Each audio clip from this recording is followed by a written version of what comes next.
Good morning. So, my name is Dr. Ahima Amalat. I'm working as an assistant professor in the Department of Mathematics, Faculty of Arts and Science, Bharat Institute of Higher Education and Research. So, today the topic of my presentation will be finite automata. So, this is a topic from the subject formal languages and automata theory. So, first, let me explain what an automata is. So, the term automata is derived from the Greek word uh, which means self-acting. So, an automata with a finite number of states is called as a finite automata or a finite state machine. So, this is the formal definition of a finite automaton.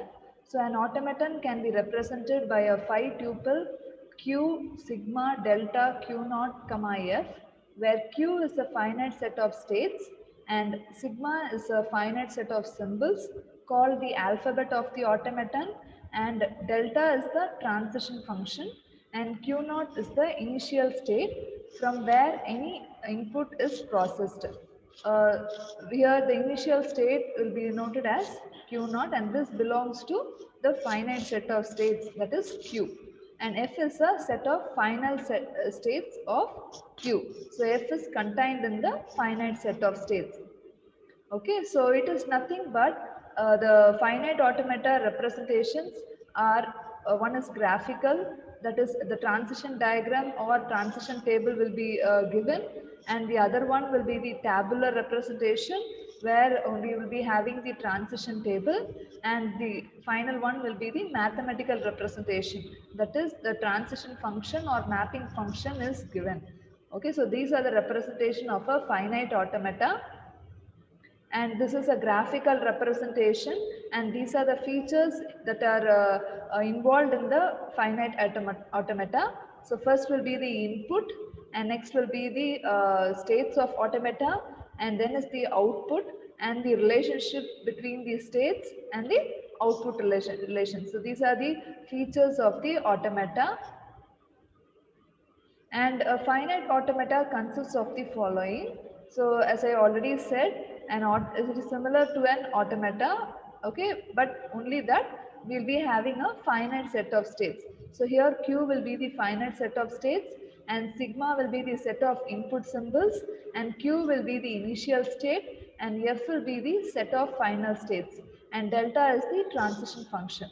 So the normal formal specification of the machine is Q comma sigma comma small q comma F comma delta. Okay, so now we will see a few related terminologies. So first will be the alphabet. So an alphabet is any finite set of symbols. Say for example, sigma will be equal to A, B, C, D, and it is an alphabet set. Okay, so where A, B, C and D are symbols. And the second one will be strings.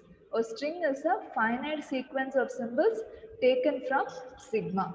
And say for example, CAD is a valid string on the alphabet set sigma to be equal to A, comma B, comma C, comma D. So here in the string, we'll be only be having a small letters, small alphabets. Okay. So the length of a string will be, it is the number of symbols that is present in a string, and it is denoted by cardinality of S, or we can say it as modulus of S.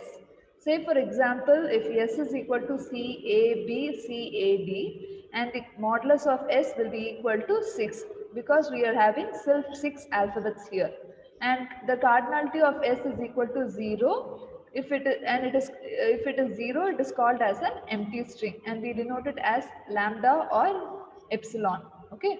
So here are few applications of the finite automata, and a finite automata is highly useful to design lexical analyzers, and it is useful to design text editors, and it is highly useful to design spell checkers, and the finite automata is useful to design sequential circuit design. So now let us see what are regular expressions. So regular expressions are another way of defining a language notation. So it is closely related to the non-deterministic finite automata, which is used for describing the software components. So it is nothing but algebraic description of languages. So there are certain operators of regular expressions. So first will be the union. So the union of two languages L and M, denoted as L union M, is the set of strings that are either in L or M or both. Say for example, if L is equal to 001, 10011 and M will be equal to epsilon 100, then L union M we can write it as 001, 10011 and then the M the set M, that is epsilon comma 100.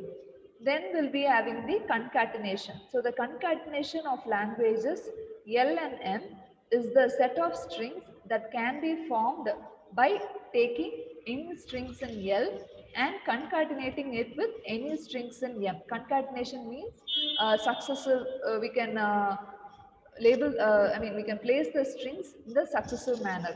That is L dot M will be equal to 001, then 001, 100. Okay, so the next two terms and then 100 and next 100 again the second term 100 and the third term and the third term and then the second term. Okay, so that is 11100. Okay, so this is an example.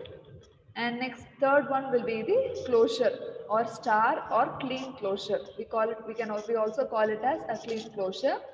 So closure of a language L is denoted as L star and it represents the set of those strings that can be formed by taking any number of strings from L, possibly with repetitions. So say for example, if L is equal to 0, 1, 1, then L star will be equal to 0, 0, 1, 1, comma 1, 1, 1, 1, 0. Okay, so that is nothing but this term and this string, string and this string will be combined here. Okay, so formally we can write it as L star will be equal to union over Li, where L naught is equal to epsilon and L1 will be having one string, one language, and Li will be any number of language. Okay, so L will be is called a concatenation of I copies. Okay, so next we will see the advantages of using the regular expressions. So regular expressions are used for pattern making or string matching. Okay, so then regular expression is used for email validation or password validation. Okay, so suppose if a company has to specify, wants the users to specify a particular password, then they give a condition like only this small letters must be used, or like only dot or any characters must be used, or any numbers, numeric values must be used. So they give specific validation for the password. So this is the advantage of using a regular expressions. Okay, so here are certain rules to write the regular expressions. So that is we write it in the square bracket A, B, C. It is nothing but A, B or C. Okay, that is we can write, the computer takes it at, if you specify A, B, C, then it means it can take either A value or B value or the C value. Then negation A, B, C means any character except A, B, C.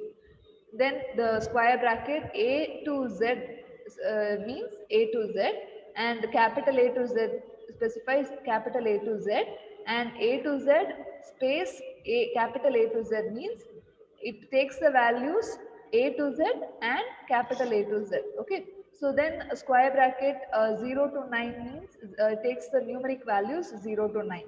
So next we will see the use of quantifiers.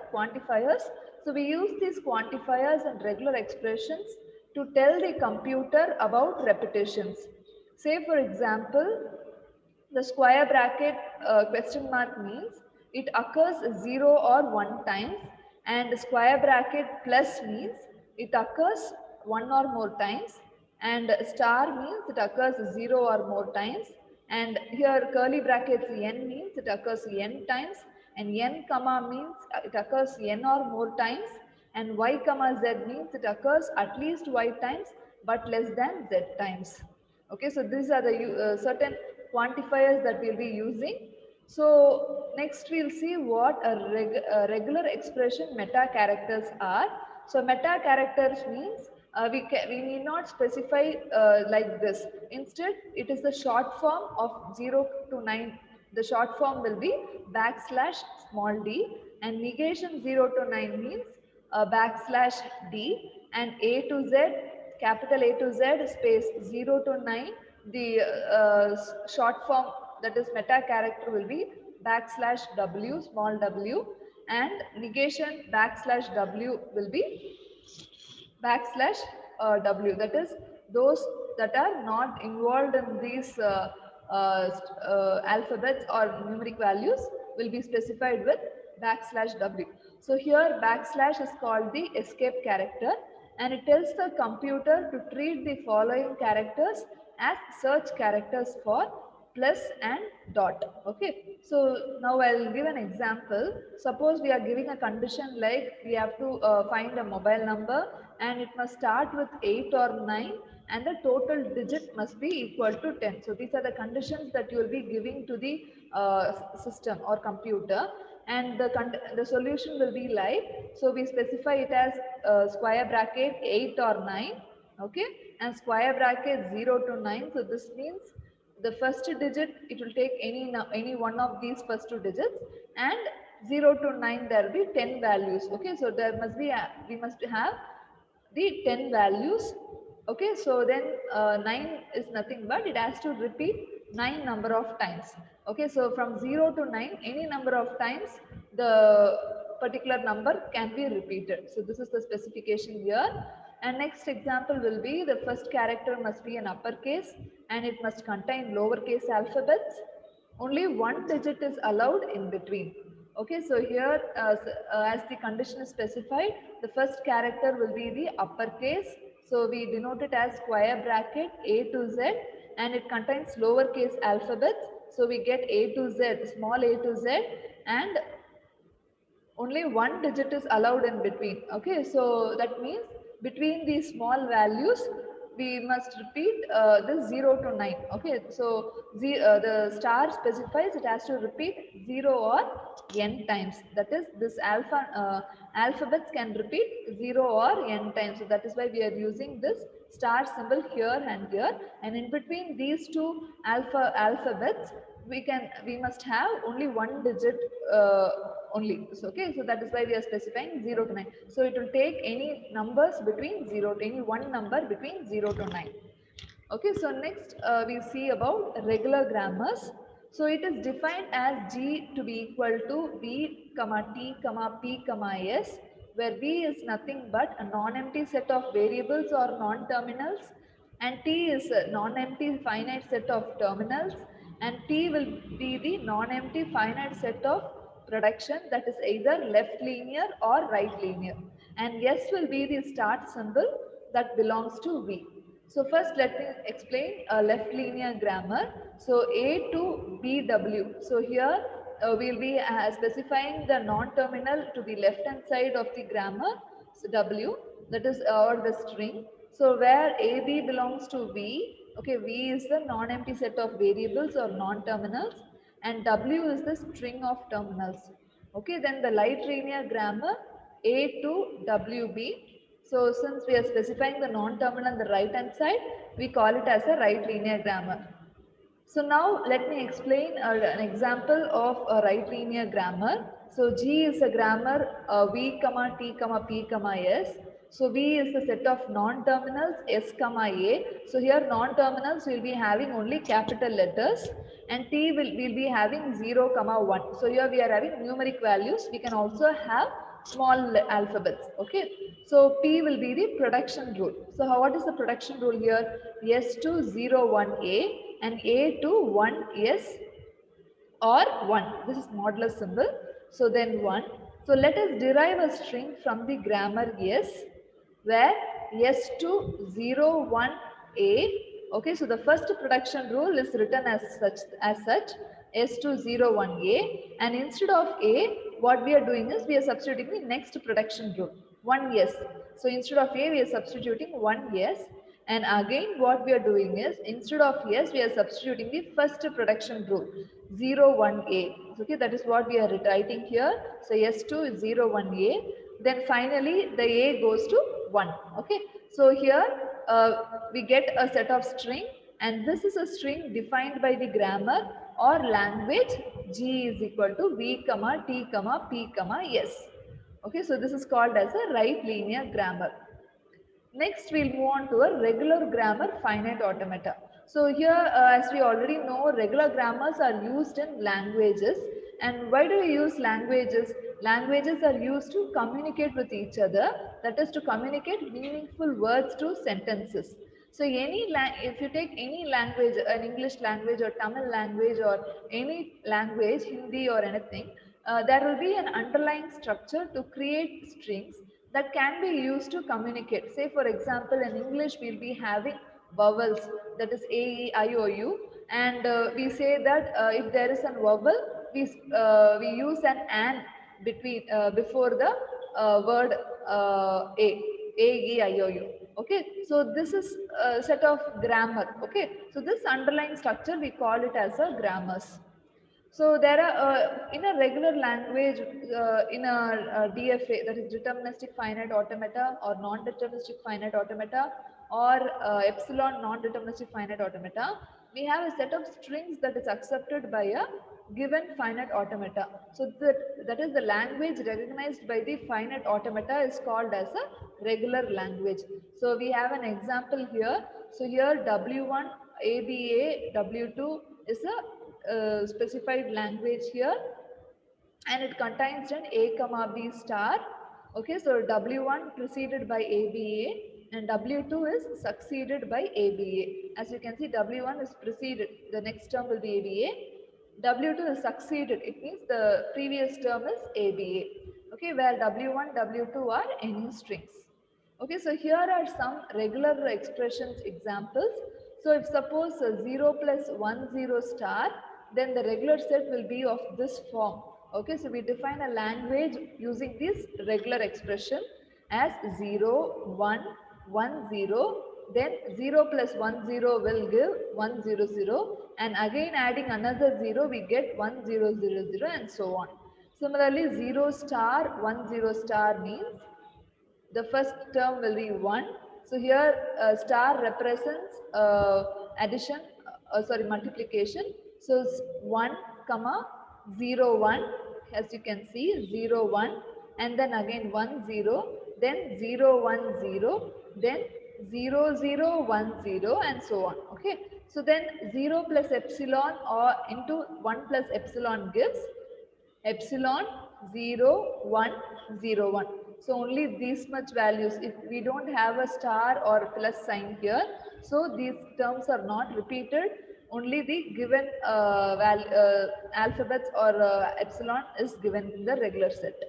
Okay, similarly a plus b star will have this language, and a plus b star ABB will have the set of strings of A's and B's ending with the string ABB. So this is the language that is specified here. Okay, then 1 1 star is nothing but the set consisting of even number of ones including an empty string. So here we are having two ones here. So this so we are saying that even number of strings will be repeated. Okay, so now we'll see the formal definition of a regular expression. The constants epsilon and phi are regular expressions. So if a language specified by epsilon will be equal to an empty set, and L of m empty set will be equal to an empty set. So if A is any symbol, then A is a regular expression. Say L of A is equal to A, and a variable L represents any language. So now by induction, we'll be having the following rules here. Say if E and F are regular expressions, then the addition, that is E plus F, is also a regular expression. So if suppose we are specifying a language for these regular expression, then we have a condition like the language of E plus F will be equal to L of E union L of F. And similarly, L of EF will be equal to L of E into L of F. Okay. So then for E star, we'll be having L of E star will be equal to L of E into star. Okay, so then L of E is equal to L of E. Okay, so if suppose E is a regular expression, then we specify it like this. Okay, so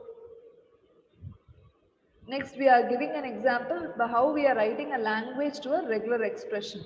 Suppose we are considering this language W, where W has a single 1.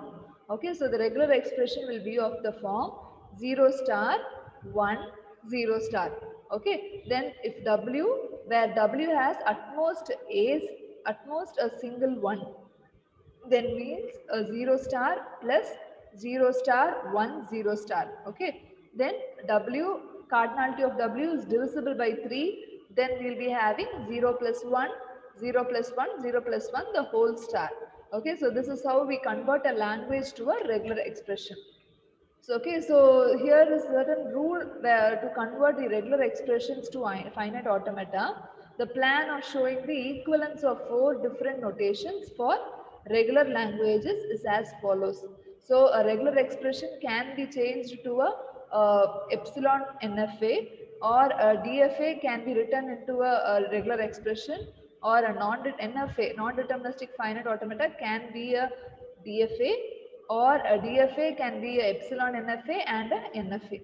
So this is a theorem here. Every language defined by regular expression is also defined by a finite automata. So there, this is the first type of finite automata. It is nothing but deterministic finite automata.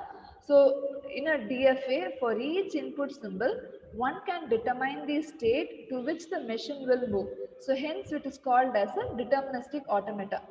So as it has a finite number of states, the machine is called a deterministic finite machine or deterministic finite automata. So it is similar to a finite automata, but it is a 5-tuple Q, sigma, delta, Q naught, F.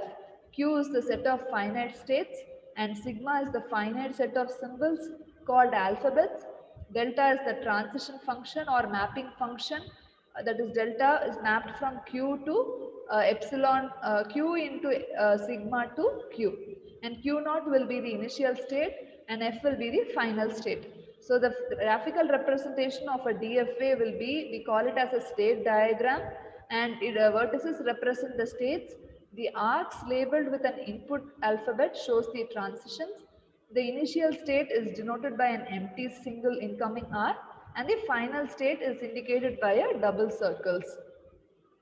So now let us see an example. So here we are having a expression like Q will go, Q is the initial state A comma B comma C, and epsilon or sigma is equal to 0 comma 1, and Q naught, that is the initial state, will be A and the final state will be C.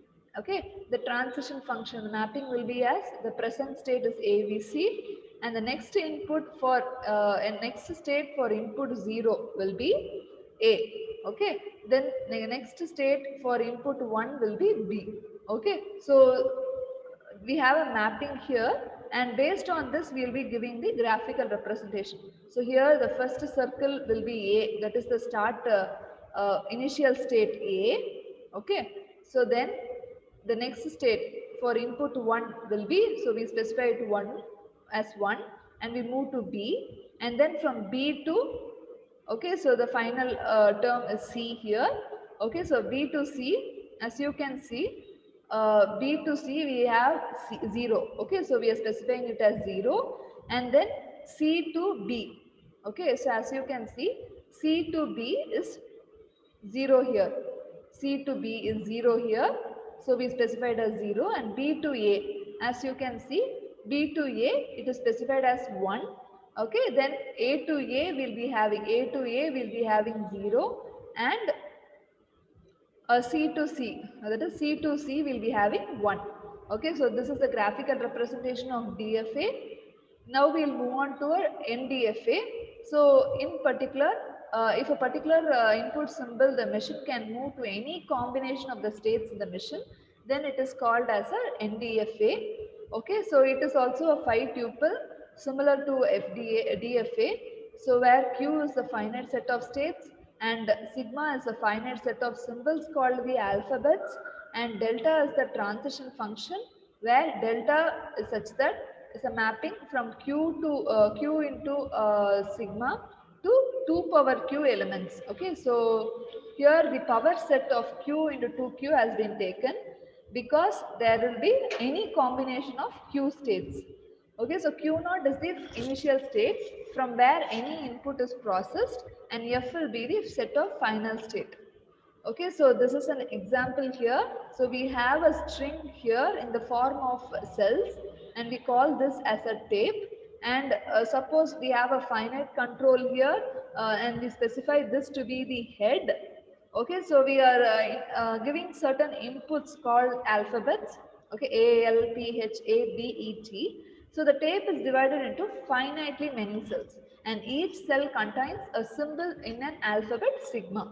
Okay, so this is some small alphabets. Okay, so the head scans at a cell on the tape and it can read a symbol on the cell. So in each move, the head moves to the right cell or stop there. And if we stop there, it is called as an epsilon move. Okay, so the finite control has infinitely many states which form a set Q, and for each move, the set is changed according to the evaluation of a transition function or mapping function. So this is the given transition function. So we give the moves based on this delta value. Okay. So where delta of q comma a will be equal to p1 comma p2 for a in sigma means. For a in sigma means that if the red reads symbol a and the finite control is in the state q, then the next state should be p1 or p2, and the head moves to one cell to the right. Okay, so here in the first state q will be a, and the next state will move to the next cell. So p is equal to p1 or p2. Okay, so then if the head does not move, then we call it as a epsilon move. Okay, so if suppose delta of q comma a is equal to 5, it means that the NFA is stuck. Okay, so there are some special states, that is an initial state and the final state, set of final states. So initially the non-deterministic Turing machine, that is NTM, is in the initial state yes, and the head scans the leftmost cell and the tape holds an input string. So when the head gets off the tape, the NFA stops and the input string X is accepted by the NFA if there is a computation path to make the NFA stop at a final state. Otherwise, the input string is rejected. So the NTM or non-deterministic Turing machine can be represented by this formula, that is M is equal to Q sigma delta SF, where sigma is the alphabet of input symbols. Okay, so the transition diagram of a NFA is an alternative way to represent the DFA. So for M, for Q comma sigma comma delta comma S comma F, the transition diagram will be like G2, a set of vertices and edges. V comma E specifies the vertices and edges. So how we will have the vertices is that Q is the initial state, as you can see, set of non-terminals. Okay, so S will be specified as this figure, and if it is a mapping, then we specify it as a if it is a final state, we specify it as a double circle for F in capital F, that is the final state. And how will be the edges be? Q to P over A, such that P is belongs to the delta Q comma A. So we will see an example here. So we are having delta, where delta function are S, P, Q. So we will be having a mapping to 0, 1, epsilon. So S to 0 we will be having P comma S, and S to 1 will be having S, and P to 0 will be having Q, and P to 1 will be having S, and P to epsilon will be having Q, and Q to 0 will be having Q. So this is the given mapping, and based on that we are giving the graphical representation. So the first state will be S. Okay, this is the first circle, and this moves to 0 where we have P comma S. Okay, so we'll be having P comma S. So for P we'll be having 0 here, and to S we'll be having another 0 on the top here. Okay, then S to S goes to S. So we'll be specifying it as 1. So S to S we'll be having 1. So 0 comma 1. Then P to Q. As you can see, P to Q we'll be having 0. So we are having 0 here. Then P to S we'll be having 1. Again, P to S. As you can see, the arrow mark is in the opposite side. So P to S we'll be having 1. And then P to Q will be epsilon. P to Q will be epsilon. And Q to Q will be 0. This is the graphical representation. Okay. So here we are having a similar example like that. So we are considering the string 1 0 0 plus 1 star plus 0 plus 1 star 0 0. So now we'll see how this string moves from the initial state to the final state. Okay, so 1 0 0 plus 1 star we draw with one arc, and the next string, addition string, we draw it with, we draw another arc here. So 0 plus 1 star 0 0. So now we'll separate this string. So 0 to 1. Okay, so first number 1 is separated like this with a circle with an arrow mark here, and then again the next 0 will specify as these two circles, and then 0 plus 1 star will be written as this, and again 0 plus 1 star is from this first initial state to this state, and then 0 0. Okay, so then again 1 0, then 0 plus star. Okay, so we are introducing an epsilon mu here. So epsilon, okay, 0 comma 1 star, that means it can be repeated. So we are having an loop here. Then again epsilon to the final state, and again 0 plus 1. So 0 and 1 can be repeated n number of times. Okay, so that is the meaning of addition here, or and star here, 0 or n number of times.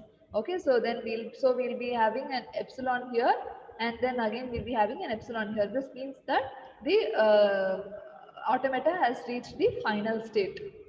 Okay, so the graphic similar it is the graphical representation of a NDFA is similar to a DFA, where the vertices represent the states and the arcs labeled with an input alphabet show the transitions, and the initial state is denoted by an empty single incoming arc, and the final state is indicated by the double circles. Okay, so this is an example of a non-deterministic finite automata. So we are having the initial states like q's of a comma b comma c, and the summation will be 0 comma 1, and q naught will be equal to a, that is the first initial state, start state, and f will be the final state c. So the present state will be A, B, C, and the input state for input 0 will be A, B. So these are the conditions that we are giving here. So then the next input state for input 1 will be B, and for B it is C, and for B for input 1 it is AC, and for C for input 0 it is BC, and input 1 it is C. So the graphical representation would be the initial state A to A comma B. Okay, so what is that? For A to A we get 0, and A to B we again get 0. Sorry, A to A we again get 0. Okay, then again A to B we have 1. So 0 comma 1. Then B goes to C. Okay, so 0. Then B goes to A. Okay, that is 1. And B goes to C. So that is again 1. So 0 comma 1. And this is the final state C here. So C goes to B comma C. C goes to B means it is 0. Then C goes to C, it is 0. C goes to C, it is 1. So this is the final graphical representation of a NDFA. So these are the difference between DFA and NDFA. So the transition from a state is to single particular next state for each input symbol. It is called deterministic. And if there is a multiple next states for each input symbol, it is called non-deterministic. And an empty string transition are not seen in DFA. And NDFA permits empty string transition. Backtracking is allowed in DFA, and backtracking is not possible in NDFA. And DFA requires more space, and NDFA requires less space. So a string is accepted by a DFA if it transits to a final state. A string is accepted by NDFA if at least one of all possible transition ends in a final state. So in this lecture, we have learned about a finite automata, regular expressions, and certain examples based on the regular expressions and regular grammars, and types of finite automata, that is deterministic finite automata and non-deterministic finite automata. Thank you.